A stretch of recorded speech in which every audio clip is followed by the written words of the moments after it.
はい、ということで最近ですね、走行動画とかご紹介系の動画が多かったんですが、今回は久しぶりにとある検証やっていこうと思います。最近ですね、こちら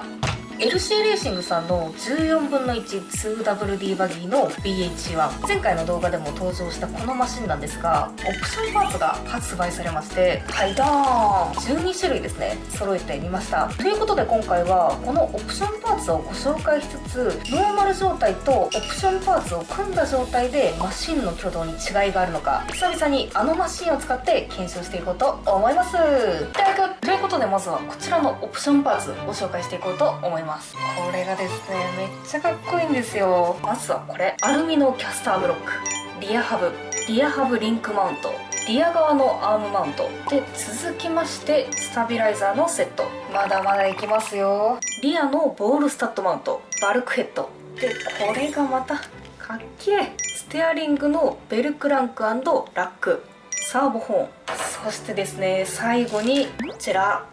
カーボン製のショックタワー。オプションパーツはこんな感じになっております。いやー、アルミとカーボンってめっちゃテンション上がりますよね。なんか効果とか実際分からなくても欲しくなっちゃうみたいなね。ただですね、この BH1 って初めからアルミシャーシだったりアルミのダンパーがついてたり、結構豪華な仕様でしっかり走ってくれるんですけど、このオプションパーツを組み込むことでどんな効果があるのか、そしてそれが目で見て分かるのか、やっていきますよ。ということで、はいドーン、久々の登場、バインマシン。先ほどご紹介したこのオプションパーツってアルミとかカーボンなので、マシン自体の合成も上がるんじゃないかなと思うんですよね。で、特に足回りのパーツ多めなので、きっとマシンの挙動にも変化があるはず。ということでまずはノーマルの状態でバインさせていこう。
はい、改めて見ると結構跳ねてましたね。でもこれでめっちゃ走らせやすいですよ。不思議ですよね。ちょっと柔らかくしたい気もするんですけど、これくらいの方が多分シャーシの差が出そうなので、ダンパーセッティングはそのままでオプションパーツぶっ込んでいきましょう。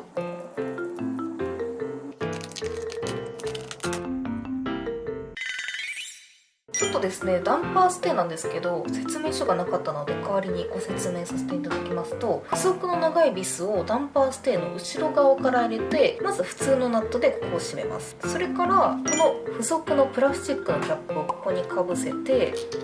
でそれからダンパーを通す。して最後に付属のロックナットで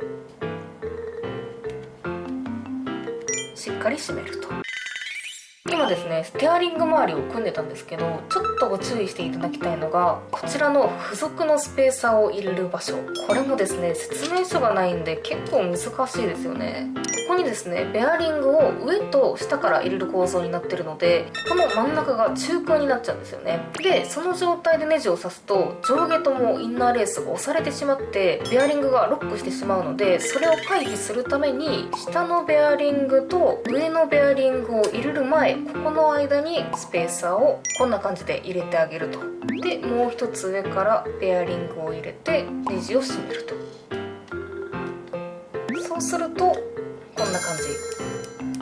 ちゃんと動きますね。これで合ってると思います。ということでですね、このステアリングのオプションパーツ組む方はご注意いただければなと思います。はい、ということでオプションパーツ組み終わりましたよ。こんな感じ、めっちゃかっこいいですよね。なんかもともとハイエンド感はあったんですけど、さらにハイエンド感マシマシで、ちょっとですねスタビだけは大きく挙動が変わっちゃうと思うので、一旦スタビはなしの状態でやっていこうと思います。でですね、オプションパーツ基本的に説明書はありませんでした。基本的にはですね、純正パーツと交換するだけなんですけど、ちょっと難しかったのがステアリング周り。ここはですね、説明書ちょっと欲しいかなと思いますね。なのでちょっと LC レーシングさんに希望を出そうと思います。ということでバイバイしていこう。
なんか面白い動きしてましたよね。ちょっと同時にご覧ください。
ど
うですか？私が感じたのは、まずですね、このバインバインマシン自体に前後の回転差が生まれて暴れるタイミングっていうのがあるんですよね。でその時にノーマルの方は結構暴れっぱなしだったと思うんですよ。もちろんですね、回転差が生まれてギャップが大きくなった時の方が暴れるんですけど、それが落ち着いてもなんか暴れっぷりが大きいままって感じで、でも一定の暴れ方で大暴れって感じではなかったですよね。それに対してオプションパーツを組んでからの方が一瞬ですね、ノーマル以上にめちゃくちゃ大暴れしてたと思うんですよ。でもそこから回転差が落ち着いていくところで、それに伴ってちゃんとこの VH1 も落ち着いていきましたよね、多分。